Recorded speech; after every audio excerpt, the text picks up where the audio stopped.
अरोली कोदामेंडी परिसरामध्ये रेती चोरीचे प्रमाण वाढत चाललंय। एकीकडे शासना झाडं लावण्याकरता लाखो रुपये खर्च करतो, पण रेती माफिया केलेल्या मेहनतीवर पाणी फेरून भरभक्कम पैसा कमावितो। असाच एक प्रकार अरोली कोदामेंडी परिसरामध्ये सूर नदी पात्रातून वाळूचं उत्खनन होतोय।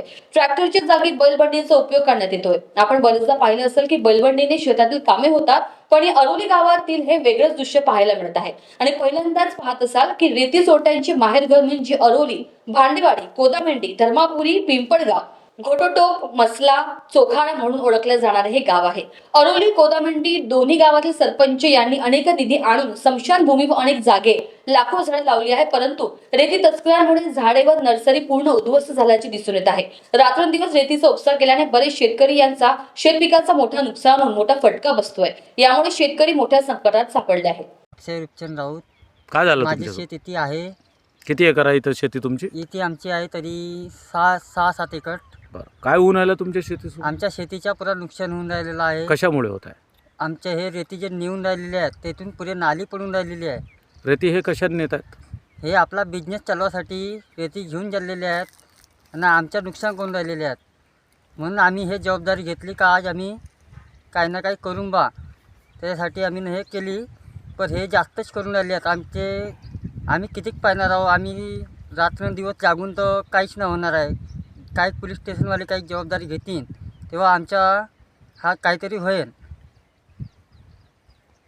तुम्हाला काय वाटते का या बंडीवाल्यांवर कारवाई झाल्या पाहिजे का? हो, बंडीवाल्यावर कारवाई झाल्या पाहिजे आणि पोलीस स्टेशनवाले काहीच नाही बोलतील तर मग आम्ही कोणती जबाबदारी घेऊन? नाव राकेश यादवराव यावलकर आहे। माझ्या इथं 4.5 एकर शेती आहे। आमच्या रेती घाटाच्या साईडनं रेती घाट आहे आता बनवून टाकलं आहे ना, पण आमची नर्सरी आहे इथं कोदामीच्या परिसरामध्ये आहे। पण आम्ही किती वेळा तरी सरपंच साहेबांना वगैरे विनंती केली का बा इथून बंड्या रेतीने वाहून राहिल्या आहे, पण तुम्ही लक्ष द्या याच्यावर। पण त्यांनी काही लक्ष दिलं नाही, दुर्लक्ष केलं आहे। आणि आज एवढा सारा परिसर खराब झाला आहे तर त्याने जेणेकरून आमच्या शेतामधून मोठे मोठे नाले पडले आहेत। आमच्या शेतातलं पूर्ण पाणी निघून जाते, तर आम्ही शेती कशी करावं हा आम्हाला प्रश्न पडला आहे। बरं, याकडे तुम्ही महसूल व पोलीस प्रशासनाला कधीही भेटले नाही का?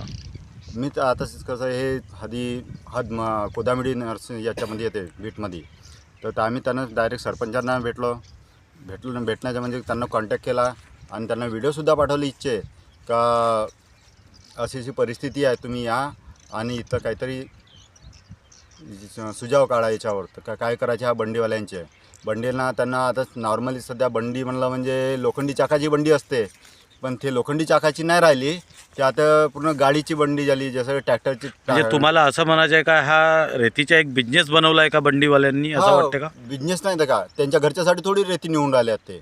म्हणजे तुम्हाला असं म्हणायचं आहे का ते विकतात काय? हो, विकतात ना ते। आता 500-700 रुपये जे काय त्याच्या प्राईज आहे त्याच्या हिशोबाने ते विकतात। आणि आता आमच्या साईडनं जिथं उभं राहून राहिलो आम्ही तिथं उलटं खसून राहिलो, एवढी रेतीचे पोली करून टाकली त्यांनी खालून। म्हणजे खूप मोठ्या प्रमाणात इथं गट्टे पडलेले आहेत का? हो, भरपूर पाहायला नाही का। बरं, पोलीस व महसूल प्रशासनाकडून आपल्याला काय अपेक्षा आहे? आमची एवढीच अपेक्षा आहे की जे आता झालं ते नुकसान झालं, पण सामोरं होणारं नुकसान नाही झालं पाहिजे। आणि ते जसं नैसर्गिक होतं पहिले किती सुंदरमय वातावरण होतं इथं, की जेणेकरून आपण कसं उन्हाळ्याच्या दिवसामध्ये येऊन बसलो बी तरी मस्त असं वाटत नव्हतं का आपण इथून जावं, एवढं सुंदर वातावरण होतं इथं। आणि ह्या रेती घाटवाल्यांनी, या रेतीच्या बंड्यावाल्यांनी पूर्ण रेती अशी उद्ध्वस्त करून टाकली, इथं पूर्ण परिसर खराब करून टाकला। आणि आमच्या शेतीमध्ये असलेलं जे नुकसान होऊन राहिलं, आमच्या आता 2-2 एकराचे नुकसान होऊन राहिलं का आमचे धान लावतो आम्ही, तर त्या बांधीमध्ये पाणीसुद्धा नाही राहत। तुम्हाला असं वाटतं का कारवाई झाल्या पाहिजे यांच्यावर? कारवाई झालीच पाहिजे याच्यावरती। निखिल बळवाईक, रोजगार सेवक, ग्रामपंचायत कोदामेंडी। आमचे आपलं कारगाव रिटीमध्ये आम्ही झाडं लावलेले होते। आपले कम से कम हे या एरियामध्ये आपण 1600-1700 झाडं लावलेले आहेत।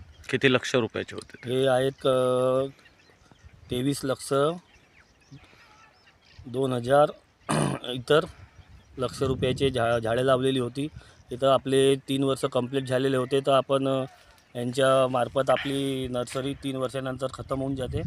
पण आपण या परिसरात झाडांची देखभाल करता लेबर पाठवण्यात येतात, पण असं लक्षात आलं एरियात का हे बंडीवाल्यांना या परिसरातले झाडे खूप प्रमाणात उत्खनन केलेले आहेत। त्यांना वारंवार सांगून आणि ते ऐकत नव्हते। मी पोलीस प्रशासन आणि आपले पटवारी साहेब आहे, महसूल विभाग, फॉरेस्ट डिपार्टमेंट यांना वारंवार कॉल करून सांगितलं, पण ते सध्या काही यांच्याकडे लक्ष देत नाही. बंडीवाले काय करून आले आहेत नेमके? बंडीवाले इथं पूर्ण यांचे आपले झाडाच्या बुडासीन जाऊन से आणि झाडं पाडून से आणि उत्खनन करून कायच्या उत्खनन होत आहे? रेतीच्या उत्खनन करून से आणि ते आपल्या घरी नेऊन म्हणून एक बंडी आम्ही घरी नेऊ म्हणून म्हणतात आणि त्यांची विक्री चालू आहे गावोगावी. तर हे किती रुपये बंडी विकतात? यांची 500 रुपये बंडी काही असं आहे कोदामिंडीमध्ये. अरोलीमध्ये 700 रुपये काही घेतात ते, असं मला निदर्शनात आले.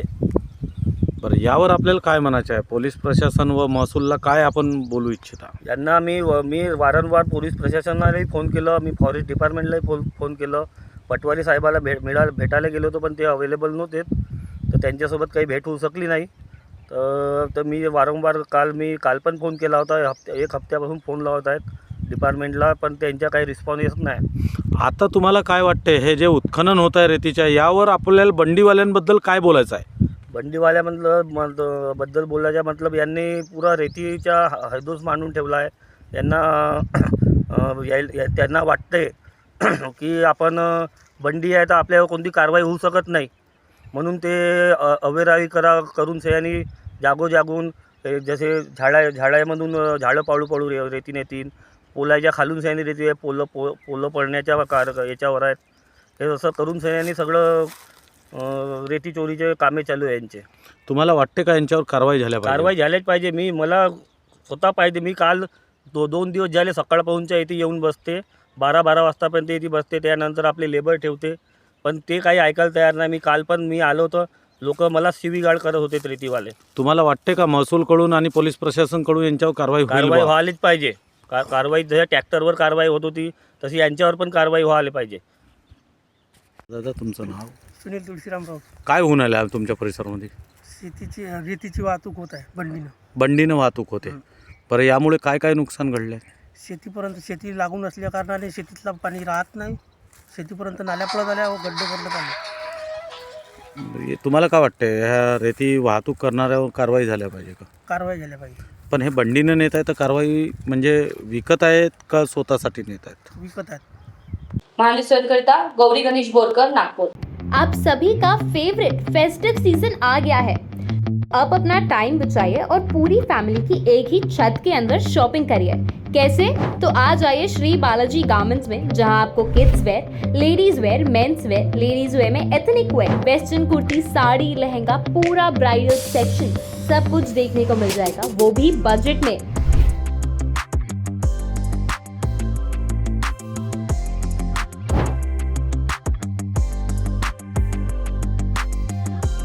बिना कुछ सोचे जल्दी आ जाइए और अपनी पूरी फैमिली की शॉपिंग करिए। हमारा एड्रेस मानेवाड़ा बेसा रोड, परिवर्तन चौक, नागपुर।